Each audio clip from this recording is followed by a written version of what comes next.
Assalamualaikum warahmatullahi wabarakatuh. Halo sahabat religi, selamat datang di podcast Bincang Program Kantor Wilayah Kementerian Agama Provinsi Riau. Kita akan membahas berbagai macam program, kebijakan terbaru yang berkaitan langsung dengan kehidupan kita. Saya Hikmawati yang akan membersamai sahabat religi dalam beberapa menit ke depan. Nah, di episode kali ini kita akan mengangkat tema yang sangat menarik dan penting, yaitu tentang rekrutmen petugas haji tahun 2025 Masehi 1446 Hijriah. Untuk membahas lebih dalam lagi tentang rekrutmen ini, sudah hadir bersama kita sosok yang sudah sangat tidak asing lagi dan sangat berkompeten dalam penyelenggaraan ibadah haji dan umroh, yaitu Bapak Dr. Anus Haji Syahrudin MSy, Kepala Bidang Penyelenggaraan Haji dan Umroh Kantor Wilayah Kementerian Agama Provinsi Riau. Beliau nanti akan menjelaskan kepada kita bagaimana proses seleksi rekrutmen petugas haji, apa saja peran penting yang akan diemban oleh petugas haji. Assalamualaikum Bapak, selamat datang di program Bincang Program Kanwil Kementerian Agama Provinsi Riau. Apa kabar Bapak? Alhamdulillah sehat. Alhamdulillah sehat ya Pak ya. Ini Pak, untuk mengawali perbincangan kita kali ini, apa sih Pak peran penting petugas haji ini Pak? Mungkin Bapak bisa mengulas sedikit latar belakangnya Pak. Baik, Assalamualaikum warahmatullahi wabarakatuh. Alhamdulillahirabbil alamin wassalatu wassalamu ala sayyidina Muhammad wa ala alihi washabihi ajmain. Allahumma shalli ala sayyidina Muhammad wa ala sayyidina Muhammad. Para pendengar dan juga yang menonton secara resmi ya, yang saya hormati, terkait masalah petugas haji, tentunya ini sudah diatur ya di dalam pasal 51 Peraturan Menteri Agama nomor 13 tahun 2021, di mana di sana dijelaskan bahwa Menteri Agama menetapkan petugas penyelenggara ibadah haji atau PPIH yang diberi wewenang kepada Direktur Jenderal Bimbingan Penyelenggaraan Haji dan Umroh ya, untuk melakukan seleksi, untuk menetapkan bahkan termasuk penunjukan ya, yang tujuannya adalah untuk memberikan bimbingan atau pembinaan, pelayanan dan perlindungan kepada jemaah haji. Nah, petugas atau rekrutmen petugas haji ini dilakukan secara akuntabel untuk mendapatkan petugas yang profesional, yang handal, punya kredibilitas, punya integritas dan komitmen yang tinggi untuk melayani jemaah. Oh, menarik sekali ya Pak ya. Tentu untuk menjadi petugas ini bagi yang berminat mungkin nih Pak, bagi sahabat religi kita, apa syarat dan kualifikasi untuk menjadi petugas haji?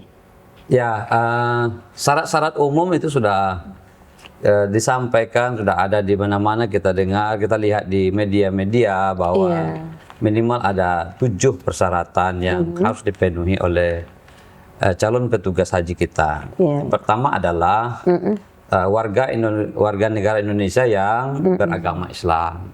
Nah, yang kedua, sehat jasmani dan rohani, dan khusus bagi yang perempuan tidak dalam keadaan hamil. Ya. Yang ketiga adalah mempunyai komitmen yang tinggi untuk melayani jamaah. Punya integritas, kredibilitas dan rekam jejak yang baik. Oh, begitu ya Pak ya. Kemudian yang keempat adalah mampu mengoperasikan aplikasi pelaporan, ya, baik itu yang di Android, iOS maupun Microsoft Office, ya. Nah, yang kelima tentunya seorang yang mempunyai latar belakang ASN, TNI dan Polri, termasuk juga unsur masyarakat dari organisasi Islam, kemudian lagi lembaga pendidikan Islam dan tenaga-tenaga profesional. Oh, begitu ya Pak ya. Selanjutnya yang keenam adalah tidak sedang dalam masalah hukum ya, tidak masalah hukum atau tidak sedang dalam perkara tersangka ya, tidak termasuk ke dalam orang yang sedang mengalami gugatan pidana ya. Oh, Kemudian pidana yang gitu ya terakhir Pak ya. memenuhi batas usia yang sudah ditentukan. Nah ini bervariasi menurut bidang layanan masing-masing gitu. Oh gitu ya Pak ya. Ya. Terus Pak, bagi yang sudah memenuhi syarat dan kualifikasi begitu, bagaimana dengan proses seleksinya Pak? Jadi apa saja tahapan yang akan dilalui oleh calon petugas haji? Baik, tahapan-tahapan ini tentu dimulai dari persiapan pelaksanaan. Ya. Dimulai dari persiapan pelaksanaan seleksi ini, di mana sebelum diadakan seleksi ini sudah ada sosialisasi. Kita diundang ke pusat untuk sosialisasi rekrutmen petugas ini. Dan juga operator-operator Seskohat sudah dipanggil ke pusat. Dan kita pun dari Kanwil sudah mensosialisasikannya pula ke daerah, ke kabupaten kota. Ke 12 kabupaten kota ya Pak ya. Kota. Kemudian dilanjutkan dengan pembentukan SK, baik di tingkat provinsi maupun di tingkat kabupaten kota. Selanjutnya kita sudah mengumumkan bahwa akan ada seleksi ya. Bahkan setelah itu nanti baru masuk ke tahap seleksinya. Seleksinya ya Pak ya. Jadi pelaksanaan seleksinya itu dimulai dari pembuatan akun ya. Jadi masing-masing calon petugas itu membuat akun. Harus punya akun ya Pak ya. Harus punya akun. Dan akun itu harus setelah membuat akun harus mengupload persyaratan-persyaratan seperti KTP, SK bagi ASN, kemudian lagi surat berkelakuan baik bagi yang bukan ASN, dan persyaratan-persyaratan lainnya ya, seperti sertifikat bagi yang mengambil layanan pembimbing ibadah ya Pak ya. Jadi ini diupload semuanya. Setelah selesai barulah tahap pelaksanaan ujian. Oh begitu. Nah ujiannya ini ada 2 tahapan lagi. Tahapan yang pertama adalah seleksi tahap 1. Itu dilaksanakan di tingkat kabupaten kota dan di kantor wilayah. Nah di tahap 1 ini ada namanya uji kompetensi melalui CAT. Dan ada seleksi administrasi. Jadi seleksi administrasi terlebih dahulu, kemudian baru dilanjutkan dengan uji kompetensi melalui CAT. Nah, orang yang lulus atau calon yang lulus di seleksi pertama tadi boleh berhak untuk melanjutkan kepada seleksi tahap kedua. Minimal 2 kali lipat kuota. Jadi kalau kuotanya memangnya 1 orang, jadi 2 orang akan melanjutkan untuk ikut tes di tingkat kedua di tingkat provinsi. Di tingkat provinsi ya Pak ya. Nah di tingkat provinsi ada 2 macam tes pula. Yang pertama adalah kompetensi seleksi kompetensi lagi, yaitu CAT lagi. Dan yang kedua wawancara. Wawancara ini adalah pendalaman materi. Berbeda dengan tahapan yang pertama ya Pak? Ya, berbeda. Kalau tahapan pertama cuma CAT saja. CAT dengan ada seleksi administrasi. Tahapan kedua ini CAT dan wawancara. Wawancara ini untuk pendalaman materi yang sudah ada di CAT. Termasuk di sana adalah bagaimana komitmennya untuk jadi petugas. Atau mungkin sebelum kita lanjut, maaf ini Bapak, saya potong sedikit Bapak. Kira-kira mungkin sahabat religi kita masih penasaran nih Pak, apa saja jenis-jenis petugas yang formasi dibuka dari kantor wilayah Kementerian Provinsi Riau. Ya, untuk Provinsi Riau kita ada 5 layanan ya. Tapi ada 5 layanan ya. Dibagi secara garis besarnya hanya 2 layanan. Pertama layanan atau petugas kloter ya. Petugas kloter ya. Petugas kloter di sana ada PPH kloter atau ketua kloter. Ya, ketua kloter. Jadi itu kuotanya sebanyak kloter yang ada di Provinsi Riau. Jadi kalau sebelumnya kita punya kloter di Provinsi Riau ini 12 kloter, maka ketua kloter yang akan kita rekrut itu sebanyak 12 pula. Oh, ya. 12 orang. Ya, gitu. kemudian lagi ada di sana pembimbing ibadah kloter. Juga sebanyak jumlah kloter. Jadi 12 Yang ada di provinsi. 12 ketua kloter dan 12 pembimbing ibadah. kloter. Kemudian ada kuota untuk jenis petugas untuk non kloter. Nah, non kloter kita di Riau ini mendapat 3 bidang layanan. Pertama akomodasi, yang kedua transportasi, yang ketiga adalah konsumsi. Masing-masing layanan itu kuota kita hanya 1. Jadi seprovinsi Riau ini hanya 1 ya. Ya, berarti satu orang per satu layanan. Iya. Ketiga layanan berarti tiga orang. 3 orang ya Pak yang akan ya. kita rekrut nantinya. Terima kasih Bapak, dan mungkin ada nggak perbedaan Pak secara regulasi maupun teknis dalam rekrutmen petugas haji tahun 2025 ini dibandingkan dengan tahun sebelumnya Pak, tahun 2024? Oh ya, perbedaan secara mendasar tidak ada, tetapi ada beberapa hal yang teknis yang mungkin berbeda. Itu adalah masalah-masalah umur ya. Oh, umur. Masalah umur, umur calon peserta ya. Kalau dulu umpamanya untuk calon ketua kloter itu 35 paling rendah, sekarang bisa 30 ya usianya. Begitu. Dan paling maksimalnya 58. 58. Ya. Kalau sebelumnya 60 ya Pak ya? Ya, 58 tetapi tetap. memulainya itu batas minimalnya itu kemarin mencapai 35, sekarang udah bisa 30 untuk ketua kloter. Oh, begitu. Untuk pembimbing ibadah 35 sampai 60 gitu. Jadi ada perbedaan-perbedaan. Perbedaan-perbedaan. Ini termasuk juga untuk layanan-layanan yang memerlukan tenaga seperti umpamanya linjam, perlindungan jamaah, untuk layanan lansia.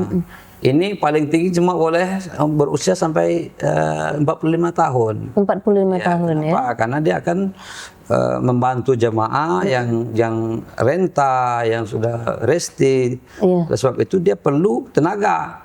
Jangan sampai dia pula yang dibopong gitu. Iya. Nah, nanti lucu aja ya Pak ya, petugas hajinya yang dibopong. Tahun kemarin ini, tahun 2024 ini ada 5 orang, 6 orang malah petugas yang meninggal di sana. Artinya apa?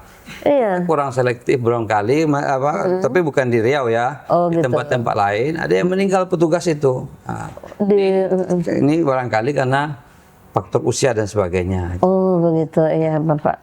Kemudian Pak, kalau seandainya setelah sahabat religi kita yang telah lolos seleksi gitu Pak, mungkin bisa Bapak jelaskan apa saja tanggung jawab yang akan dijalani petugas haji ini di Arab Saudi ya?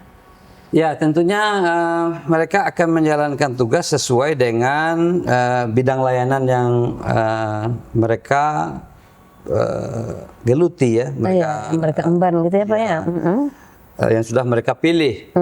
Ya, contoh di bidang akomodasi ya, mereka tentu bekerja mempersiapkan akomodasi bagi jemaah. Jadi sebelum jemaah masuk ke hotel itu bidang akomodasi memeriksa setiap kamar yang akan ditempati jemaah itu. Oh iya. Apakah lampunya sudah bisa nyala atau tidak? Oh iya. Kemudian airnya jalan atau tidak?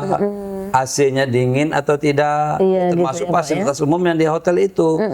Tempat persediaan airnya cukup atau tidak? Iya betul. Bangker airnya itu.